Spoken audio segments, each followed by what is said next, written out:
महाराष्ट्र, मुंबई और मुंबई में भांडुप वेस्ट में एक स्टोर में, यानी कि जो शॉपिंग मॉल है और उसका स्टोर है, वहाँ पर एक हिंदू लड़के को मुसलमानों ने इसलिए रोका और टोका कि वह तिलक लगाकर स्टोर में आता था।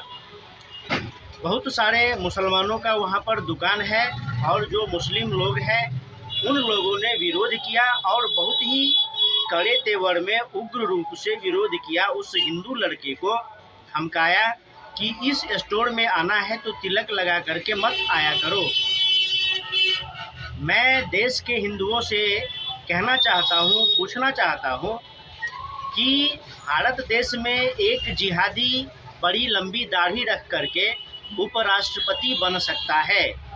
ये हैदराबाद वाले गोल टोपी लगा करके, लंबी दाढ़ी बढ़ा करके देश की संसद में बैठ सकते हैं और वहाँ पर अल्लाहू अकबर का नारा लगा सकते हैं। इसी प्रकार से बहुत सारे राज्यों में बहुत सारे मुस्लिम बड़ी बड़ी दाढ़ियाँ बढ़ाकर पुलिस के अफसर बने हुए हैं और भी बहुत सारे नेता बड़ी बड़ी दाढ़ी बढ़ा करके संसद में जाते हैं, विधानसभा में जाते हैं।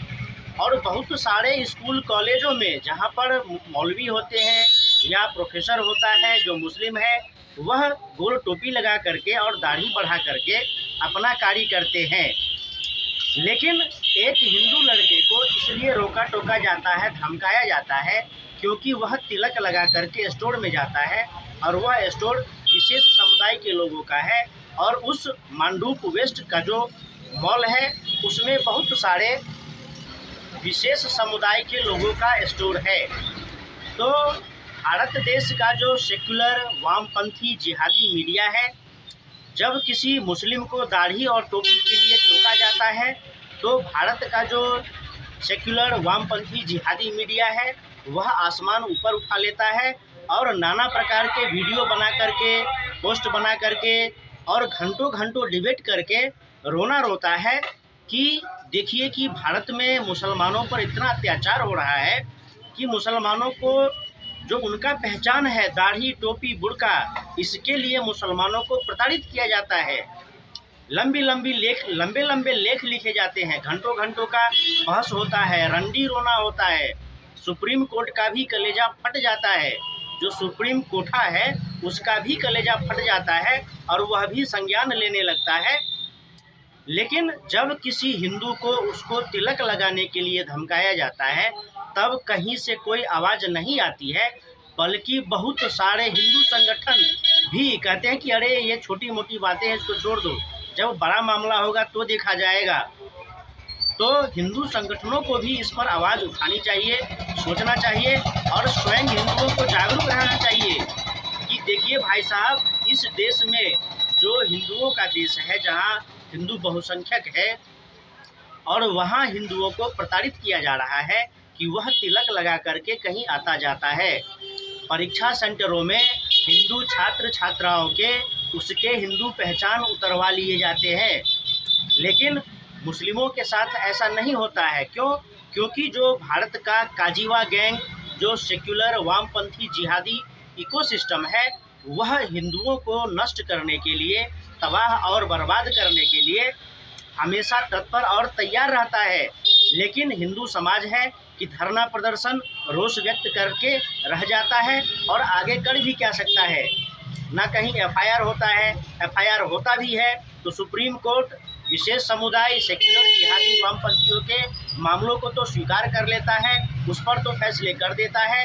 लेकिन जब किसी हिंदू का मामला जाता है सुप्रीम कोर्ट में तो सुप्रीम कोठा भी और उसके जो दलाल जज होते हैं वह उसको निरस्त कर देते हैं। आज हिंदुओं को जागने की आवश्यकता है, आज हिंदुओं को समझने की आवश्यकता है कि जिस भारत देश में हिंदू स्वतंत्र रूप से अपने हिंदू पहचान को बनाए नहीं रख सकते हैं, क्या आने वाले समय में हिंदुओं का जीवित रहना संभव है?